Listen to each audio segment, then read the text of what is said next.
Welcome to The Side Quest, where interesting tales of founders, funders, and everyone in between are told. Hello and welcome to the inaugural show of The Side Quest. It is the week of January 12th, but specifically it's January 13th, my birthday. My name is Joe Colopy. I am the GrepBeat Godfather. GrepBeat covers all things tech and startups in the Triangle and the rest of North Carolina. We help today's small startups become tomorrow's industry behemoth. With me today is Sonali of Primordial. How's it going, Sonali? Going great. I'm living the dream. Big day for us today. First episode of the Side Quest, and it's your birthday. I know it is a twofer because you are newer to the GrepBeat Podcast scene. Maybe just take a second for this very first special episode to say like who you are and what do you do in our world. Sure. I am Sonali. I joined Primordial as an associate in February, so almost at a year now. And Wow. I help meet with early stage startups based in North Carolina and find ways that we can support them as a firm as they keep scaling. Beyond that, I was born and raised in Richmond, Virginia, but I think I'm slowly earning my Durham native title. I've been in Durham for the past 5 years, went to undergrad here at a school with pretty nice shade of blue, but I'm not going to say too much there. I don't know how controversial it is. Went to Duke. It's not. So we're talking about Duke here, right? We're talking about Duke. Got it. Go Blue Devils. So I've been in Durham the past 5 years, and it's kind of like a homecoming now. I moved back here start of last year, and it's been really nice. So excited to be on the podcast and to be doing this. We're excited to have you.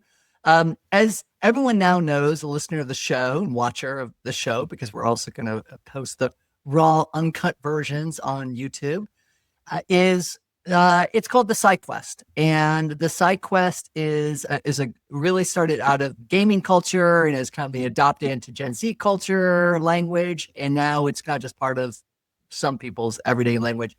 So as a very, very much a Gen Zer, what is the Side Quest? If someone said, hey, let's go on a Side Quest or the Side Quest, what would that mean to you? So the Side Quest is sort of an unconventional path that is a bit surprising to people. So especially, for example, founders in the ecosystem, I'm sure we'll get into many of our guest side quests. And Joe, you have many of your own, where it's sort of just like different random paths and lore that you have in sort of your broad career and life that people wouldn't necessarily expect. So a side quest could be sort of a very random extracurricular activity that you did that kind of serves as a fun fact and also is just completely unrelated to what you're currently doing. And if I remember, because I'm at home and I'm sitting at my son's desk and I have my laptop prop in front of whatever gaming setup. There's a glowing keyboard, there's a MIDI keyboard, there's multiple monitors, and there's a gaming headset. There's a lot going on. So the idea of it's very appropriate that I'm sitting here when we're talking about the term side quest, because if I remember in the gaming world, you often have these missions, like you're on the computer and you're trying to kill the hero boss or whatever. And the side quests are often these additional little like side things you could do that really don't necessarily add or necessary for the main plot, but they're kind of mildly interesting. Absolutely. So when I think about this show, it like you implied, it has a few different meanings. One is for the folks on the show, the guests, it often means, startup activities often start as someone's side quest. It's something they're very passionate about, a hobby or a side thing, side hustle they do, the work. It's not just a vehicle to make money. It's something that they really are really into, at least the best ones. And then they are able to morph that into a business. And because they're so passionate about it as a founder, really in tune with the needs, that often leads to a great business. Absolutely. So that's kind of one thing. Also, as the listener, as my wife once said, the predecessor to the show was the Friday Nooner. And I asked her, what did you think about the Friday Nooner? And she said, well, it's a great show to listen to while you're doing something else. And so like, okay. But perhaps this show as well, we all have our responsibilities of what we have to do. And this could be a small diversion as every week we interview a different guest that is somehow tied into the North Carolina tech and startup ecosystem. Yeah. So, Yeah, maybe this is a beginning, soundtrack. Sonali. For sure. What's This is a soundtrack to our listener side quest. It's something they can listen to while they go and quest it. I love it. So to that end, we are going to later on bring out our first inaugural guest, Chris Geiss of Saguna Software. I've known for many, many years. But before that, I know we wanted to try some new things. Yeah. And so, Sonali, you're a reader and listener and viewer of the news. What's new in the news that I can say yay or nay, or I can comment on? I'm really interested to hear some of your takes on this because I do feel like you have strong opinions on news and facts as a whole. So maybe it's a hot take. Takes. Maybe it's hot takes. I like it. So the first thing is Claude is launching a healthcare mode after ChatGPT. It's intended for users to seek medical advice. Would you use ChatGPT for your medical advice, and to what extent? Yeah. So hot take. Yes, I think it is a good thing to a point. I increasingly use ChatGPT instead of Google just to figure out what's even going on. And I more or less believe it's true. So I think that's good. But I think there are lots of cases where people exclusively get their medical advice from Google or ChatGPT and see it as gospel and don't consult a medical professional. So, and I think that's wrong. And I think there's actually been some cases recently related to mental health. There's a startup called, I think, Character AI, which actually a few years ago, I created a fictitious GrepBeat AI bot using it. And apparently, with some teens and some folks that maybe aren't in the right place, it's called some suicide. And it's a really issue. So I think I believe in stuff. I believe in information. I believe in data sharing at a high level, just to figure out what ballpark you're in. But then I think you really need to go to someone who really knows what they're doing to really figure out, lock it down. And I trust my doctor's opinion more than I trust my Google's or ChatGPT's opinion. It's a lot better than me. I feel like I go down WebMD doom scrolls every time I have a headache or a runny nose, and it tells me something horrific. And then I call my doctor. So that's sort of my sequence of events. Way back in the day, I was a Peace Corps volunteer, and I was in the faraway Seychelles Islands, which are in the Indian Ocean. And I was there for 2 years, but it was a very safe and very healthy place. We didn't really have, because of where it was on the equator, we didn't have malaria or anything else like that. But we all, as Peace Corps volunteers, we all got this book. It was Where There Are No Doctors. And you flip through this, and it's basically all these horrible diseases that you get out in the bush when you're in West Africa or in Africa. East Africa generally is where we were.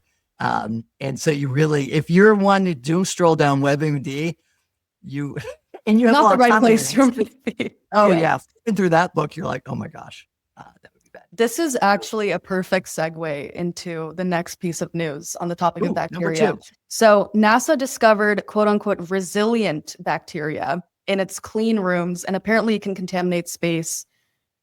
Thoughts? Wait, what?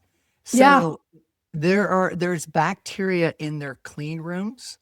Yeah, which apparently come from Earth and can survive in space. And so theoretically, our planet could produce a very specific type of germ and is producing these types of germs that are contaminating space or have the potential to.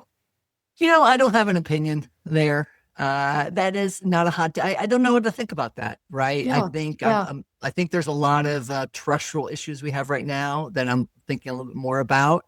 It probably is deeply concerning at a galactic level, and I probably should be very concerned.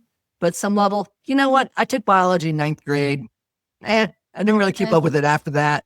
It's been all right. So it's my birthday. That's been many, many years ago. So I'm going to leave that one to the younger generation and say, that's probably I should be concerned. But us Gen Xers, we're good. Not your problem, but mine for sure. Yes. Right. So last but not least, number 3, let's hit it. All right. So Amy Poehler's Good Hang podcast just won the first Golden Globe for Best Podcast. Are we going to be next? Well, obviously, we will eventually. We need to kind of build up to that. There's always flashes in the pans like Amy Poehler with her Good Hang podcast. And I get that. And I imagine there's Joe Rogan and there's all these other ones, which, but we're, the side quest is going to start somewhere. And we're going to be, and also our audience is much more selective and focused.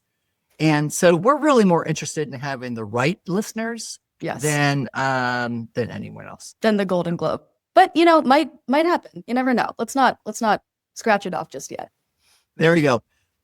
So let's begin. I think we've kind of figuring out what's new in the world. Let's go ahead and start with our first guest, Chris Geiss of Seguno. Hi, Chris. Hi, everybody. So excited to have you on the show. It's a pleasure. Chris. Joe, Chris, happy 35th birthday. Thank you. Oh, yeah, it was pretty good. I like you got the Seguno hat on, and you got a hoodie on as well? I assume that's Seguno as well. Oh, you both have Seguno. You both have baseball caps on. Kind of disappointed that I didn't get the memo. I feel like that's a little bit disrespectful, but it's okay. There's next week. Next time. Next week. And then you have a brick background. Which often that is like a fake Zoom-esque background, but in your case, is that real? It is real. People often think this is a fake background, but it's a real one. Not AI generated. That's big. Yep. I like to keep it real. Are you in your office? Yes. Yeah. We're, right next door to your office here, downtown Durham, across from City Hall. And yeah, beautiful old brick building. So yeah, it's nice. So for the benefit of our massive audience of me and Sonali and Caitlin, who's working the back room here, and maybe some other random person out there, give us obviously I've known you and Seguno for a very, very long time, but maybe you can give just a little bit background of what Seguno is, when you all started, your kind of shape, size, like the size of the box. Sure. Yeah. So we've been around now almost 9 years. Next month, it'll be 9 years. So that's pretty crazy. We are currently a team of 18, and we focus exclusively on marketing apps for Shopify merchants. So, all our experience from the Bronto days, we kind of rolled into focusing exclusively for Shopify. So we built an email marketing platform, pop-ups and forms, product reviews, some other things like that. So that's kind of the core business. And then we also have another app, which, would be a fun thing to talk about in terms of side quests, is called Bulk Discount Code Bot. Name's changed over the years, but that is another kind of line of revenue for us. We also have an integration between Shopify and Canva.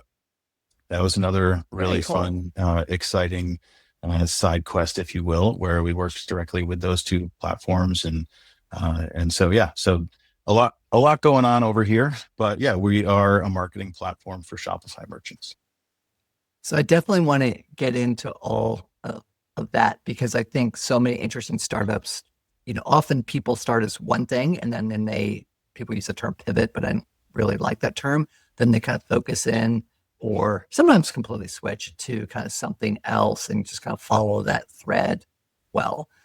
But with you, early on in the show, Sonali talked about she's now, in her words, a Durham native. Although 9 years ago, when you started Seguno, Sonali, what were you doing 9 years ago? 9 years ago, I might have just been born. I'm not going to lie. No. So, yeah. I'm slow. Well, I mentioned I was slowly earning the title. I think it depends on how people are defining Durham native, but I definitely fall a little bit short. We'll give it to you, because Durham, there in the Triangle, there's so many new people and transplants, and so it doesn't take long to kind of know the ropes here and guide someone else. But Chris, so you're originally from upstate New York. Yeah. Maybe you can walk us through, like, you're not exactly your birth story, but basically how you get from, running around upstate New York to being the, founder, CEO of Seguno. Sure. So born and raised in Syracuse, New York, and then went to school in Rochester there. So RIT. And then IBM recruited myself and my co-founder down here to work in North Carolina. So that's how we made the switch. We've been here 18 years. So, practically, I guess, native now. But yeah, so Mark Bombeck is my co-founder here at Seguno. We're friends from high school, college roommates, worked at IBM together. Wait, just to put a pin together in that a little bit, just because I think that's a really interesting point. And obviously I know Mark well as well. I think people sometimes are very scientific about their co-founders, when in reality, if you look at it, it's often, I'm going to say a dude you knew, but like, someone you trust and get along with, that you have a lot of faith in their abilities, and because it is a marriage of sorts. Mm-hmm. With Mark, literally you met him in ninth grade. Like, was it middle school or ninth grade? And like, were you guys in the same math class or something? How'd that happen? Yeah, I mean, we were so in the same school since seventh grade, and probably became closer friends by ninth grade, and just inseparable ever since. IBM, Bronto, Seguno. We've lived very close together. We've lived in apartments together. Did you both go to RIT? We did. Yep. Did you say college roommates? Did I hear that wrong? College roommates? Yes. Roommates. Yeah. Wow. Sonali, this is side quest. I don't know where I take it because it gets weird. Okay. IBM brought us down here. Worked at IBM for a while. Left. Went to Bronto. And what year did you start Bronto, more or less? 2011. Yeah. And so for context, for newer listeners, Bronto Software was the email marketing company that I founded with Chaz Felix in 2002 and sold to NetSuite Oracle in 2015-16. And then when you joined, and I always get this slightly wrong, we made a big do for the 100th employee. Yes, there was a big celebration for number 100. And that morning when I started, I was told, hey, you're number 100. We're going to have this little party. You're going to stand up on a chair. Everyone's, going to cheer. So we get to the party, which, had cookie cake and champagne, wow. as they did. Yeah. And so then they're like, actually, you're 99. This guy's 100. So we got to stand up on the chair. You guys did this fun story. Joe, you guys did the Steve Harvey Miss Universe thing. You gave the wrong award to the wrong person. Oh, I think Chris knows well at Bronto that would be the least of our crimes. But yes, it did happen. So I like being number 99 though. Yeah. Obviously, you did a great job at Bronto, and you were a product manager, and which is actually one of my favorite, if not my favorite, past role for doing a software startup specifically. Our product managers and software companies are kind of in this broadly same space. Yep. And then you kind of led up our commerce apps, which is how we described our broader platform add-ons for Bronto. Right. So just to get into the beginning, because I think that's of keen interest to a lot of listeners, is when did you decide to kind of leave Bronto? And I think you took a little bit of a break. And then when was like, hey, Mark, day one, we have this idea. And what was that idea? And how did it kind of twist and turn to where you are today? Yeah. So I would say it took me about 10 years to take the plunge to full-time entrepreneurship. And Mark and I had been doing side quests and all different sorts of things along the way since, probably our second year in college. You were doing hackathons, I remember. We did hackathons, often got second place. Oh, well. Not first, but Just second. just like Multiple times. your first day at Bronto, right? You Yeah. just a long Deja vu. tradition of being number Exactly. two. Yep. So yeah, we did lots of different apps and websites and all sorts of things kind of along the way. And then, yeah, I stepped away from IBM to work on something, but they kind of let me stay part-time, which was a helpful transition. And then I went back to full-time before finding my way to Bronto. With Bronto, actually, we were right in the middle of kind of starting something, and initially was turning down the job for Bronto to work full-time on this startup. But really, Luckily, would make it awkward, Chris. luckily Joe and Melissa convinced me to stay or to start and to come on.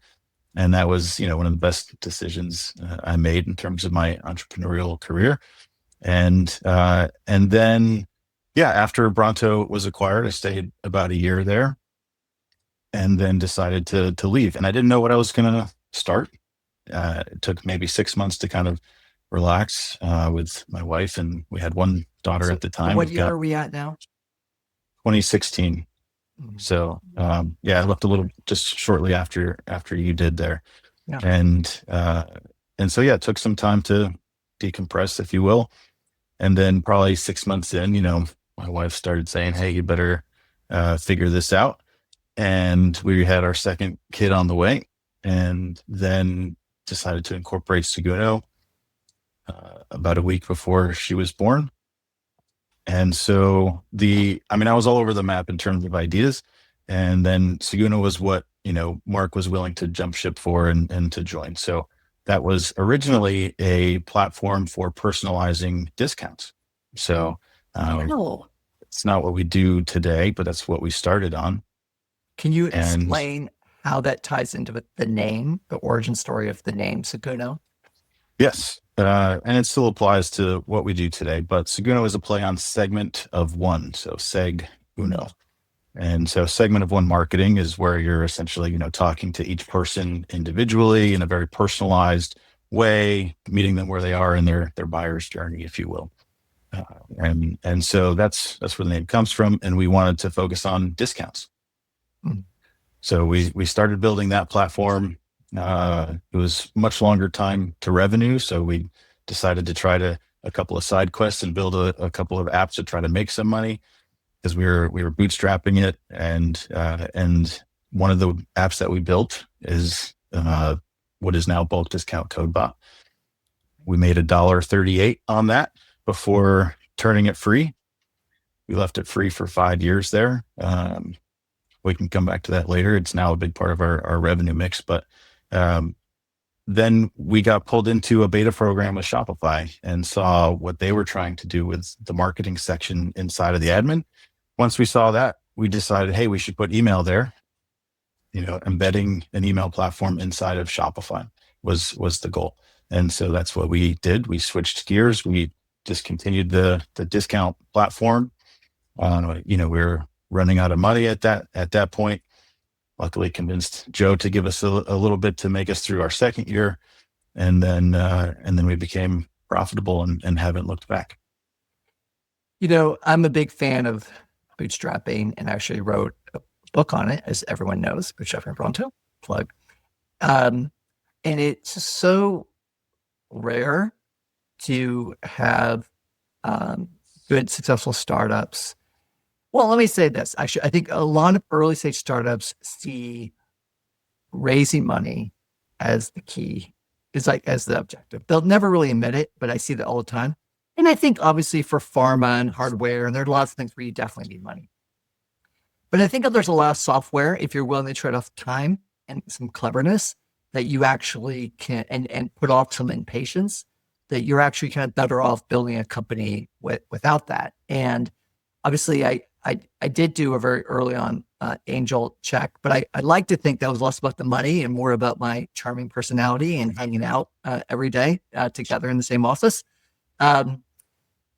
But maybe you could talk a little bit, because you guys have, you took very, very little. You never took any institutional money, and you've been able to kind of grow a real business, right? And so maybe give us a sense of what the box looks like today.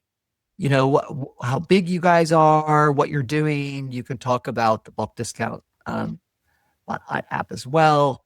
What is Seguno today? Yeah. So essentially we're a $5 million business a year. And 40% of that comes from our bulk discount code bot. And are you profitable? Yes. Yeah. We've been profitable ever since, I don't even know. I guess it was 2019, something like that. I remember back in the day when we used to work together closely, and right after this angel investment, we always use analogy. It's like, listen, Chris and Mark, it's a plane that's going down, and you're gonna like pull the throttle up as you get revenue, and your goal is to get up enough before you crash into the ground. Yeah. And I don't know how close you guys got, but that was every week the money's dropping down, but it's like you're making a little bit more. And how do we accelerate that so we don't just like end this? $2,000. We had about $2,000 in the bank before things started picking back up. Yeah, well, And we were deciding if we should raise at that point. Talking with some local investors, Yep. And then we decided not to because things were looking like they might turn up. And yeah, we got real close. It was close. But good. So sorry. So continue in terms of where you all today.